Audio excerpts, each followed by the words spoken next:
하나님의 말씀 사도행전 15장입니다.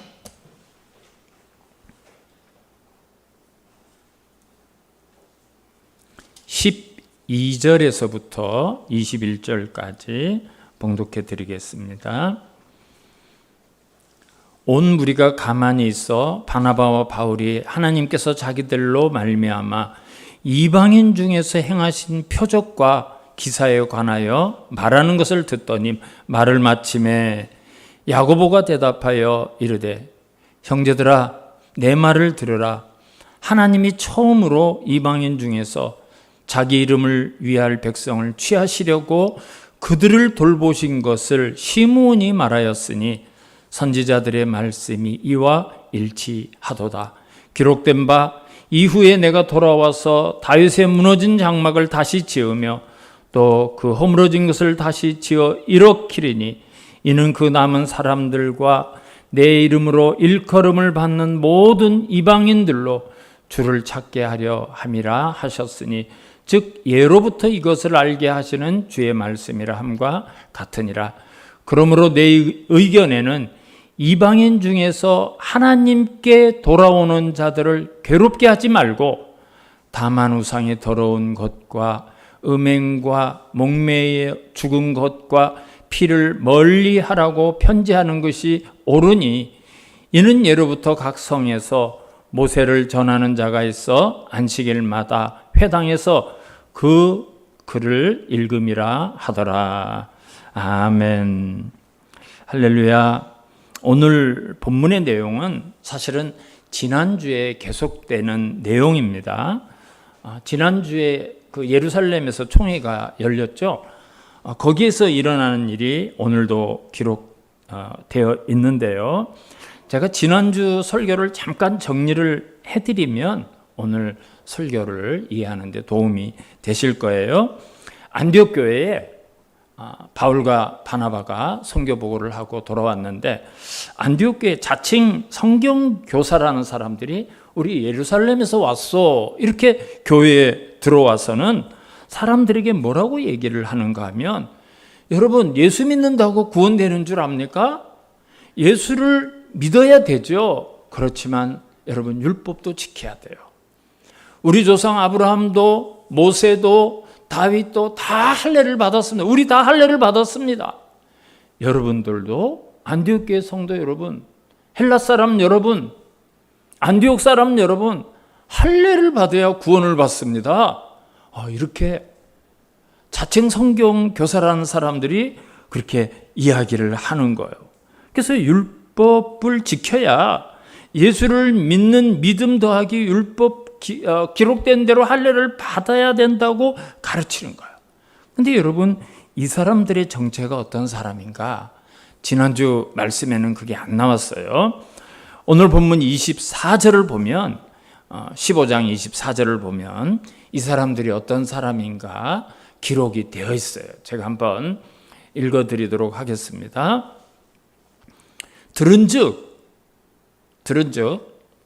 우리 가운데서 어떤 사람들이 우리의 지시도 없이 나가서 말로 너희를 괴롭게 하고 마음을 혼란하게 한다 하기로 그랬어요.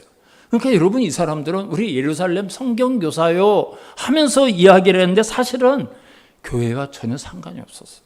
교회에서 파송한 사람도 아니고 교회의 어떤 명령과 어떤 교육훈련 프로그램을 통해서 나간 사람도 전혀 아니에요. 그냥 자기 멋대로 가서 자기 생각대로 말한 사람들이에요. 여러분 이런 경우가 지금도 얼마든지 있어요. 얼마든지. 그래서 우리가 성경을 바르게 배워야 하고 이상한 소리 하는 것을 분별을 할 수 있도록 우리의 실력을 길러야 돼요.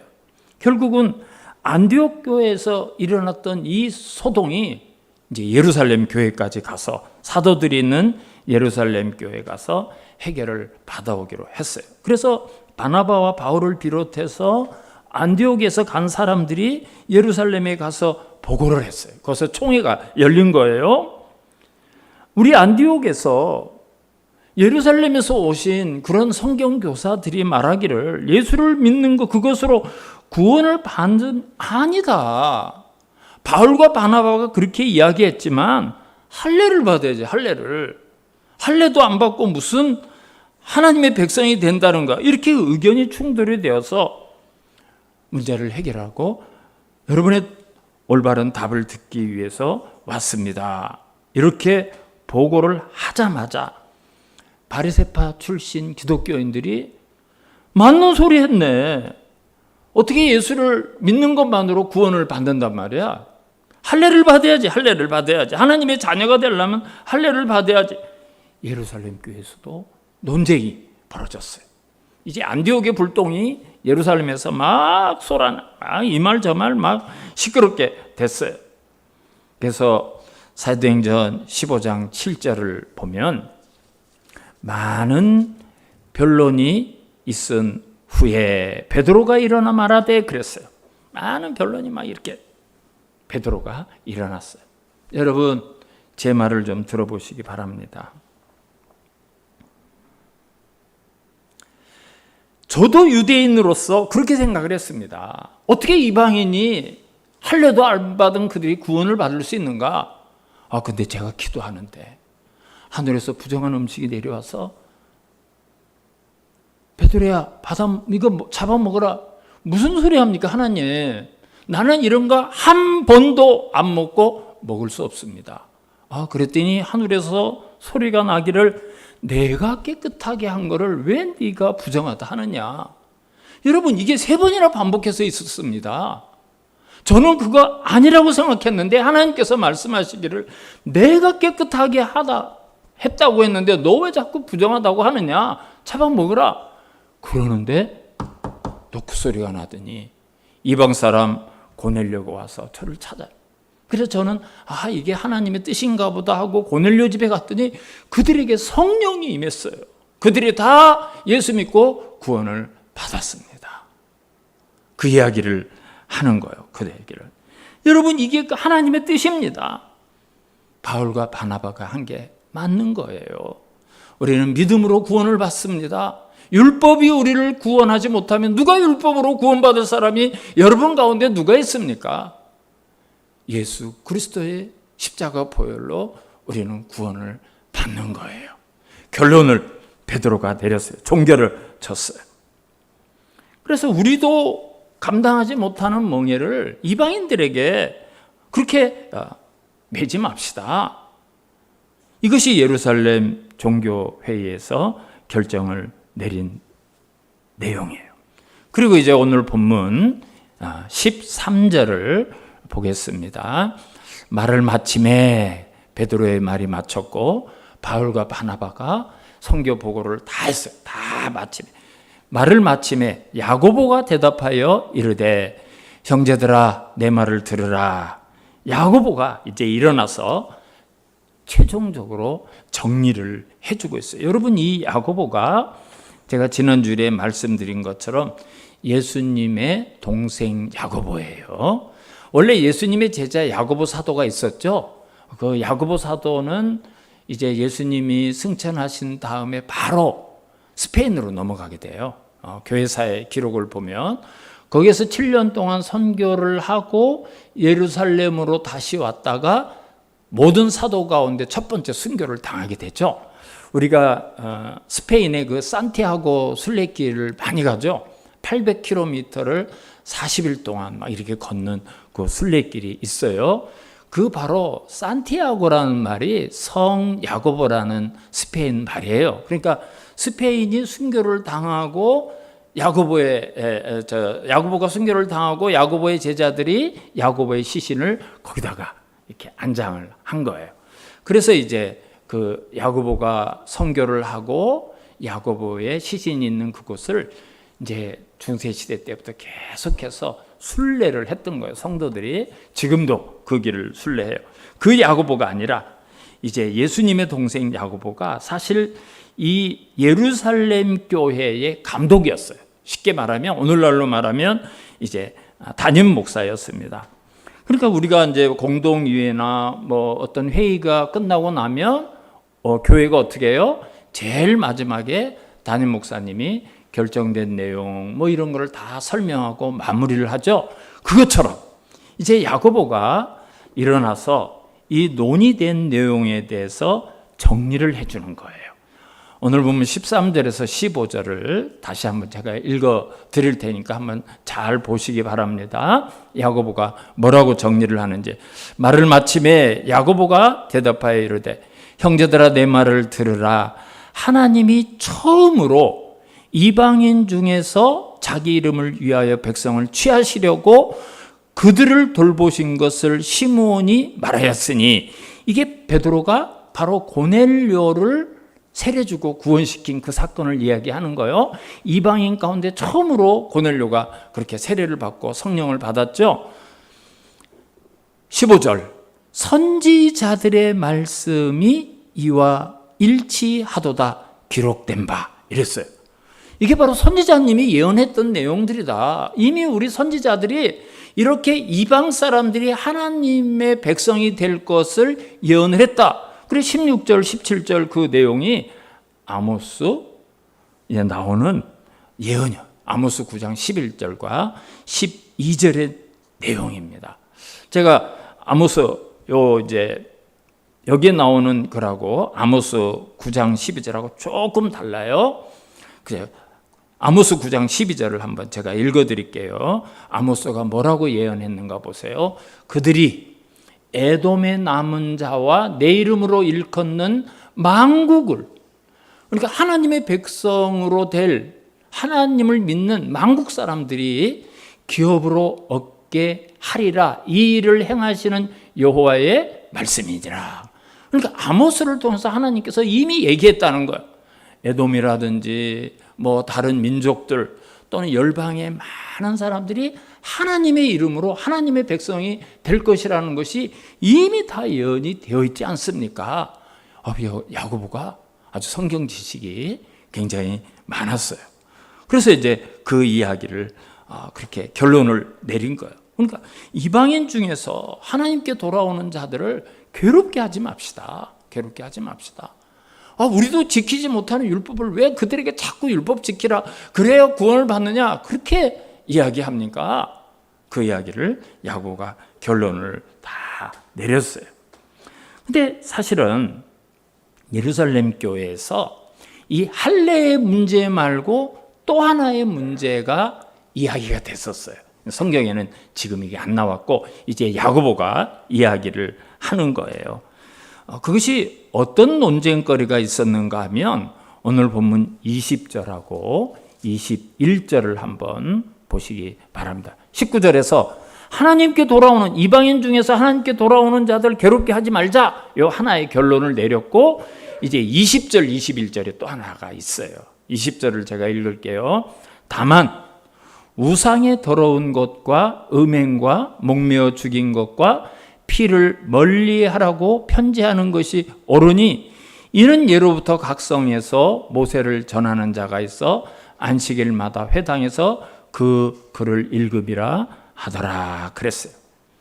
유대인들은 이제 막 흩어지게 되었죠. 그 아수르와 바벨론의 침략을 받으면서 벌써 수천 년 전부터 유대인들은 막 흩어져서 살았어요. 다 흩어져서. 근데 유대인 남자 10명만 있으면 회당이 생깁니다. 유대인들은. 남자 10명이 딱 되면 회당이 하나 들어서서 안식일마다 회당에서 하나님의 말씀을 배우고 전하고 들어요. 안식일마다. 그래서 이제 사도 바울과 또 바나바와 초대교회 전도자들이 유대인들을 전도하기 위해서는 회당에 가서 전도를 하는 거예요. 이방인들은 길거리에서 전도를 했지만, 근데 그 당시에 어떤 문제가 있었는가 하면 안디옥 교회뿐만 아니라 모든 이방의 각 성에서 이거를 우리가 편지를 써서 전해야 되겠습니다 하면서 4가지를 20절에서 4가지를 이야기했죠. 우상의 더러운 것과 음행과 목매어 죽인 것과 피를 멀리하라, 이걸 편지하는 것이 좋겠습니다. 이렇게 그래서 편지를 써서 우리 각 모든 안식일마다 모이는 회당 또 그 교회에 전합시다. 여러분, 이게 도대체 무슨 이야기인가 하면 2000년 전에 세상 사람들이 살아가는 그 시대에 살아가는 문화와 생활 습관을 이해해야 이 말씀이 무슨 말인지 이해가 돼요. 자, 여기에 나오는 우상의 더러운 것, 음행, 목매어 죽인 것, 피를 멀리하는 것, 이것은 구원과 상관없는 거예요. 구원의 어떤 조건이 되는 게 아니에요. 그러나 그 시대에 살아가는 교인들이 유대인 성도나 이방인 성도들을 위한 배려, 여러분 우리가 이거 신경 써야 됩니다. 여기에서 올바른 성경관, 성도의 원칙이 무엇인가, 신앙생활하는 원칙이 뭔가, 이거를 가져야 됩니다. 이거를 얘기하는 거예요. 이제 좀 설명을 드리면, 그 당시에 시장에서 고기가 팔려요. 고기가 팔리면 이 고기를 무슨 하림에서 나오고 모구촌에서 나오고 뭐 축협에서 나오고 그런 거 아니에요. 100% 모든 고기는 우상의 제단에 드려졌다가 그것이 다시 시장으로 팔리러 나온 거예요. 그러니까 막 수 없는 재물이 계속 드려지죠. 우상의 제단에 뭐 소를 잡고 양을 잡고 뭐 염소를 잡고 막, 그럼 그거를 거기 제사장이나 그 사람들이 다 먹는 게 아니죠. 한두 마리만 먹으면 돼요. 나머지는 다시 다 마차에 실어서 시장에 갖다 다 팔아요. 그러니까 시장에서 거래되는 모든 고기는 100% 우상의 제물로 바쳐진 고기를 사 먹는 거예요. 그게 그 시대의 생활 습관이었고 그 당시의 생활 모습이었습니다. 근데 문제가 어떤 문제가 있는가 하면, 예를 들어서 박세용 목사가 정육점에 가서 돼지고기 주시오 해가지고 한 그릇을 샀어요. 근데 그 고기가 우상에게 드려졌다는 것을 모든 사람이 다 알아요. 성도들 다 알아. 그러니까 우리 집사님 한 분이 가다가, 아니 우리 목사님은 우상에게 드려진 고기를 사네? 목사님이 우상을 섬기나 봐. 우상을 인정하나 봐. 우상에게 드려진 고기를 사 먹어. 여러분, 이런 문제가 성도들 가운데 많이 있었어요. 이걸 먹어야 되느냐? 먹으면 안 된다. 먹으면 어떠냐? 막 교회마다 논란이 있고 지역마다 많은 논란이 있었어요. 얼마든지 그럴 수 있죠. 누가 다른 분이 그 우상에 드렸던 고기를 사면 아무개 집사님이 그 우상에게 드렸던 고기를 샀대. 아니 그것 말고 고기 살 데가 없는데 어떻게 해? 아 그래도 그렇지, 그 우상이 먹었던 냠냠냠 우상이 먹었던 그 고기를 또 받아 먹으면 우상 숭배자 아니야 그 사람? 이런 문제가 성도들 사이에 막 일어났던 거예요. 그래서 초대교회 이걸로 어떻게 해야 되는가, 이게 보통 문제가 아니었어요. 고린도전서 8장은 8장 전체가 이 이야기예요. 사도 바울이 이야기를 하고 있어요. 근데 사도 바울이 뭐라는가 하면, 여러분 우상 그거 아무것도 아니에요. 그거 돌 쪼가리고 나무 쪼가리고 쇠로 만들어 놓은 게 그게 무슨 신입니까? 그게 고기를 먹습니까? 그거 아무것도 아닙니다. 아무것도 아니에요. 그냥 무시하고 우리는 그거 신경 쓸 것도 없이 우상에게 이게 바쳤던 말았던 고기 먹어도 괜찮아요. 그냥 먹어도 돼요. 그냥 먹어도 돼요. 아니 그 우상이 뭐 우리가 갖다 놓으면 그걸 우상이 고맙다 하고 받아 먹습니까? 그건 나무 쪽이고 돌 쪼가리인데 그 우상이 먹는 거 아니에요. 우리는 그런 거 신경 안 쓰고 먹을 수 있습니다. 우리의 믿음은 그거를 뛰어넘는 자유가 있습니다. 바울이 고린도전서 8장에서 그 이야기를 해요. 그러나 여러분 그런 믿음이, 사도 바울과 같은 믿음이 모두에게 다 있는 게 아니죠. 믿음이 옛날에 우상 숭배하던 사람들은 여전히 그 고기를 먹을 때마다 이건 나 옛날에 내가 이거 우상에게, 이거 제우스 신에게, 어떤 신에게 이걸 바쳐서 그 신이 다 받았던 그거인데 내가 이거를 먹어도 되나? 그러면 내가 우상으로부터 음식을 받아 먹는 건데 마치 우상이 고기를 내려준 것처럼, 우상이 먹다가 나에게 나누어준 것처럼 그렇게 느껴지고, 그런 마음을 가진 사람들이 얼마든지 있을 수 있어요. 그렇지 않겠어요? 예수 믿는 사람들 가운데 그렇게 생각할 수 있어요. 여러분 그런 일이 왜 그런가 하면, 어느 집사님이 이사를 하신대요. 그래서 제가 집사님 이사를 언제 하셔요? 여쭤봤더니 몇 월 며칠 날 이사 가요. 그날이 손 없는 날이래요. 이러시는 거예요.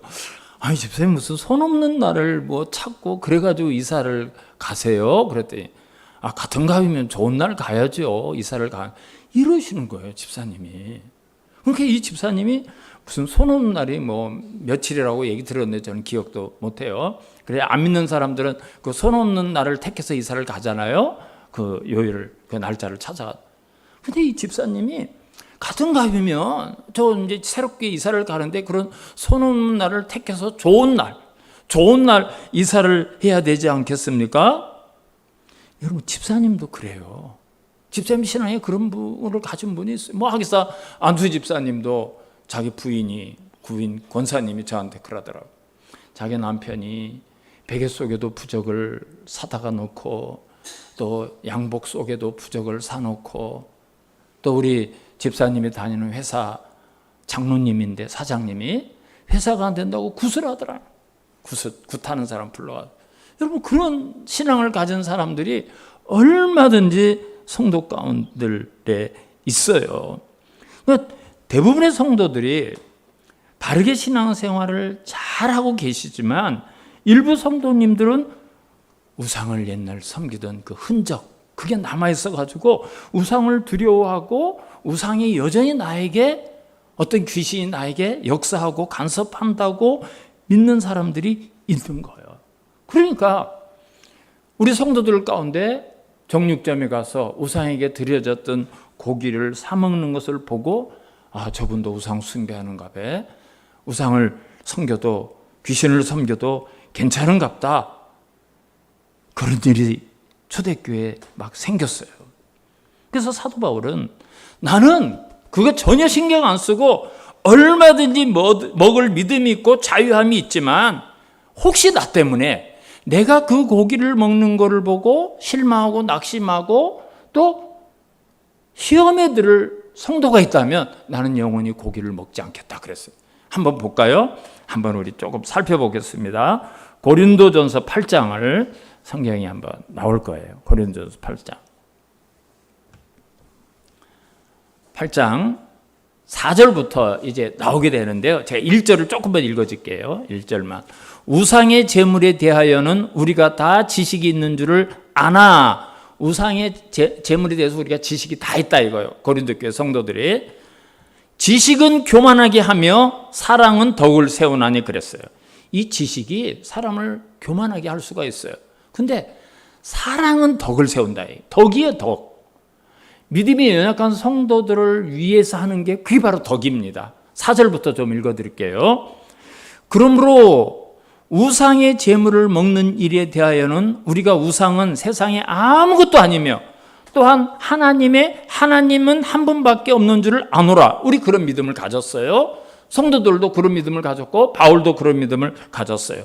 비록 하늘의 땅에나 신이라 불리우는 자가 있어 많은 신과 많은 주가 있으나 얼마나 많은 신이 있고 얼마나 많은 주님이 있고 얼마나 많은 우상들이 있어요.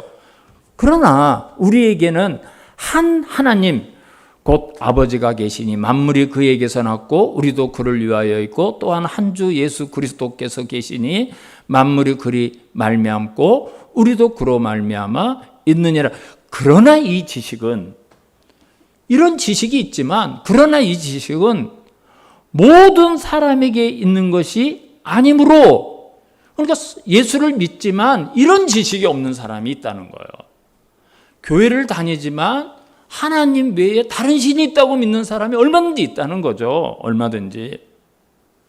어떤 이들은 지금까지 우상에 대한 습관이 있어 우상의 제물로 알고 먹는 거로 그들의 양심이 약하여지고 더러워지느니라. 우상이 먹다가 나에게 준 제물로 아는 사람들도 있다는 거예요. 8절. 음식은 우리를 하나님 앞에 내세우지 못하나니 우리가 먹지 않는다고 해서 더 못 사는 것도 아니고 못 먹는다고 해서 더 잘 사는 것도 아니니라. 음식은 그냥 음식이라는 거예요. 아무것도 아니라는 거예요. 그게 뭐 우상에게 바쳤던 안 바쳤던 그거 신경 쓸 필요도 없다는 거죠. 그럼 9절. 그런즉 너희의 자유가 믿음이 약한 자들에게 걸려 넘어지게 하는 것이 되지 않도록 조심하라. 그런 믿음이 있지만 그런 자유함이 있지만 우리가 자유롭게 그 음식을 먹음으로 인해서 믿음이 약한 성도들이 넘어지고 시험에 들게 해서는 안 된다는 거예요. 그게 덕이에요. 사랑이에요. 믿음이 약한 사람들을 사랑하는 사랑이에요. 10절. 지식 있는 내가 우상의 집에 앉아 먹는 것을 누구든지 보면 그 믿음이 약한 자들의 양심이 담력을 얻어 우상의 재물을 먹게 되지 않겠느냐. 그러면 내 지식으로 그 믿음이 약한 자가 멸망하나니 그는 그리스도께서 위하여 죽으신 형제라. 이같이 너희가 형제에게 죄를 지어 그 약한 양심을 상하게 하는 것이 곧 그리스도에게 죄를 짓는 것이니라. 그러므로 만일 음식이 내 형제를 실족하게 한다면 나는 영원히 고기를 먹지 아니하며 내 형제를 실족하지 않게 하리라 그랬어요. 자, 성도는 하나님이 주신 자유함이 있어요. 그러나 우리는 내가 다 할 수 있지만 약한 사람들을 위해서 덕이 필요하다는 거예요. 그게 고린도전서 8장을 보면 그게 사랑이라는 거예요. 그게 사랑. 그게 바로 성도를 사랑하는 거라는 거예요. 어떤 사람은 태풍이 불어도 흔들리지 않는 믿음이 있지만 어떤 분은 말 한마디로 상처받고 교회를 떠난 사람이 있어요. 여러분, 그런 사람이 있어요. 교회 안에서 우리 장로님, 권사님들 정말 산전수전, 공중전을 다 겪은 분들은 모든 상황을 다 이해하셔. 이런 일이 있고 저런 일이 있고 이래서 시험에 들었구나. 다 포옹하고 이해가 되고 또 그분들을 위로하고 이렇게 격려하셔요. 근데 어떤 분은 너무나 신앙이 연약해가지고 정말 나는 1도 양보를 안 하고 나에게 1만 손해를 봐도 상처를 받는 그만 시험에 드는 그런 분들이 있어요. 그런 분들이 신앙에 여러 가지 모습이 있어요. 그래가지고 어떻게 목사님이 저럴 수 있지? 어떻게 재직이 저럴 수 있지? 내 앞에 신앙생활하는 사람이 어떻게 저럴 수 있지? 막 시험에 드는 거예요. 오늘 야고보가 예루살렘 교회 감독인 야고보가 하는 얘기가 그거예요. 그런 경우가 생긴다면 그걸 보고 넘어진 사람이 잘못된 것이 아니라 넘어지게 하는 사람이 잘못이다. 여러분, 우리가 먼저 신앙생활 했으면 그들에게 덕을 끼쳐야 된다는 거예요. 덕을. 이 고기, 우상 숭배하는 이 문제 가지고, 이 먹는 것 가지고 시험에 들게 해서는 안 된다는 거예요. 갈라디아서 5장 13절을 보면 형제들아 너희가 자유를 위하여 부르심을 입었으나 그러나 그 자유로 육체의 기회를 삼지 말고 오직 사랑으로 서로 종노릇하라 그랬어요. 사랑으로 종노릇해라. 우리가 신앙생활 안에서 얼마든지 나 이럴 자유가 있어요. 이렇게 하는 게 신앙에 가치가 없어요. 그럴 수 있습니다. 여러분, 신앙은 맞냐 틀리냐마다 더 중요한 차원과 문제가 있다는 것. 그것은 연약한 성도, 한 영혼을 구원하기 위해서 내 자유를 보류하고 내 것을 절제할 수가 있어야 된다는 거예요. 왜? 그 영혼이 실족하지 않도록, 그 영혼을 구원하기 위해서, 그 영혼을 살리기 위해서 그렇게 해야 된다는 거예요. 그게 그리스도의 사랑이고 형제 사랑이에요. 예수를 믿고 신앙생활 하시면서 술, 담배 하시는 분들이 있어요. 술, 담배 하면 지옥 갈까요? 천국 못 갈까요? 상관없어요. 그러면 술 먹어도 되겠나요? 술 먹어도 될까요? 담배 해도 될까요? 그런 문제가 아니죠. 세상 사람들이 다 알아요. 교회 다니는 사람은 술 안 먹어. 교회 다니는 사람은 담배 안 피워. 다 알아요. 덕의 문제예요. 그건 덕의 문제예요. 덕의 문제. 신앙생활을 한다는 교인의 상징, 나 예수 믿는다는 상징 중에 하나가 술, 담배도 끊었어. 그거예요. 그 상징이에요. 덕이에요. 그게 맞느냐 틀리냐 진리, 구원을 받느냐 그런 문제가 아니에요. 그 다음에 이제 우상과 음행과 그랬죠. 음행.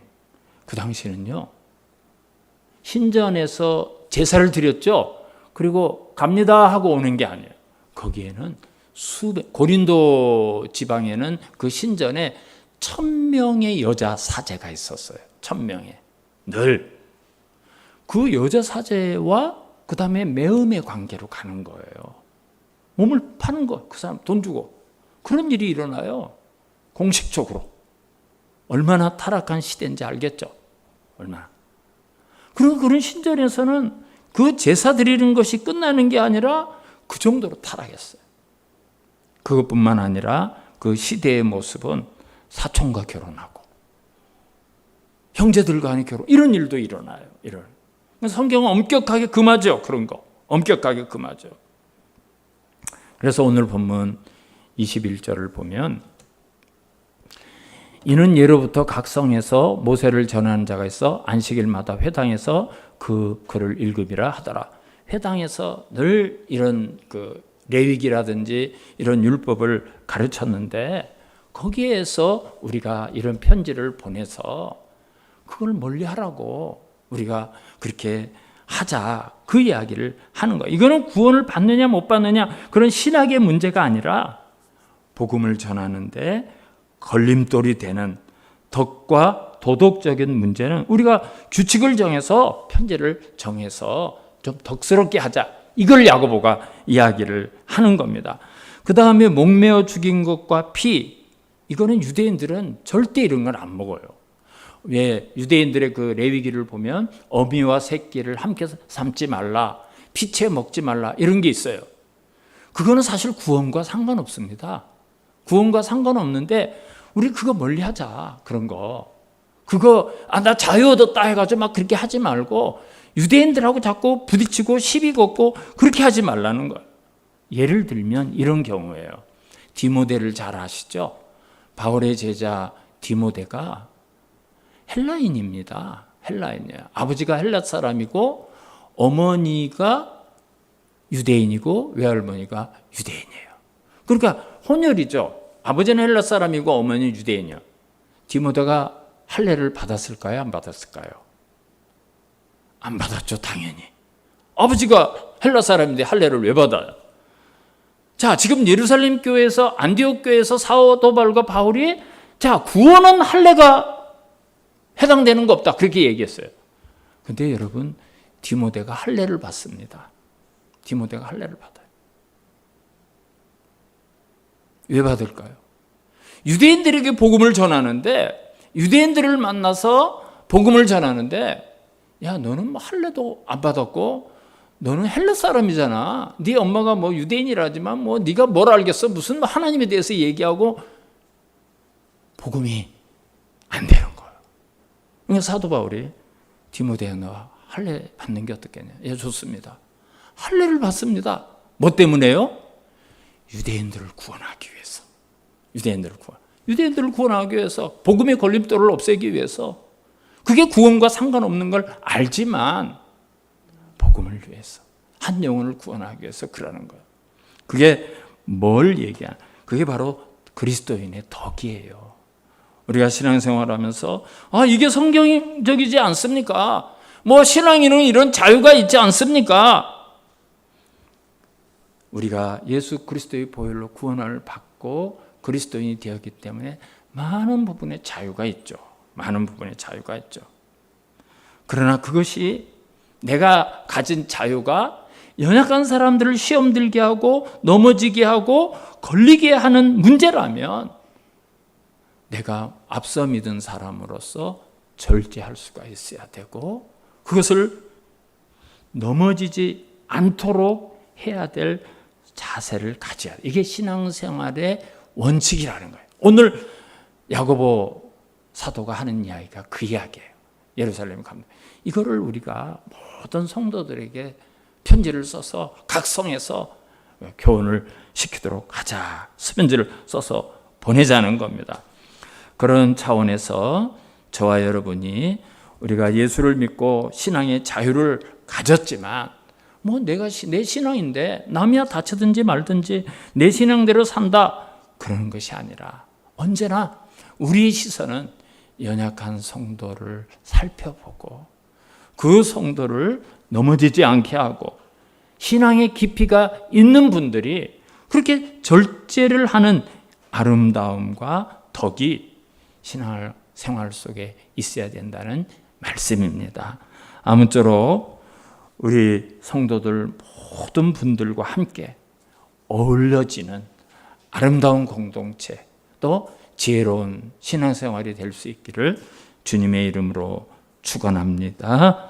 하나님 아버지 감사합니다. 8월의 첫째 주일 우리가 그리스도인으로서 구원받고 많은 신앙의 자유가 있지만 나와 같은 신앙을 갖지 못한 연약한 성도들을 위해서 우리가 그들을 어떻게 섬기고 어떻게 절제하고 내 자유를 어떻게 또 참아가면서 함께 공동체를 만들어가고 세워가야 될 것인지 말씀해 주시니 감사합니다. 우리가 아름다운 사랑의 마음, 아름다운 미덕을 가지고 함께 신앙생활하는 아름다운 공동체가 될 수 있도록, 한국교회가 될 수 있도록 도와주시옵소서. 예수님의 이름으로 기도하옵나이다. 아멘.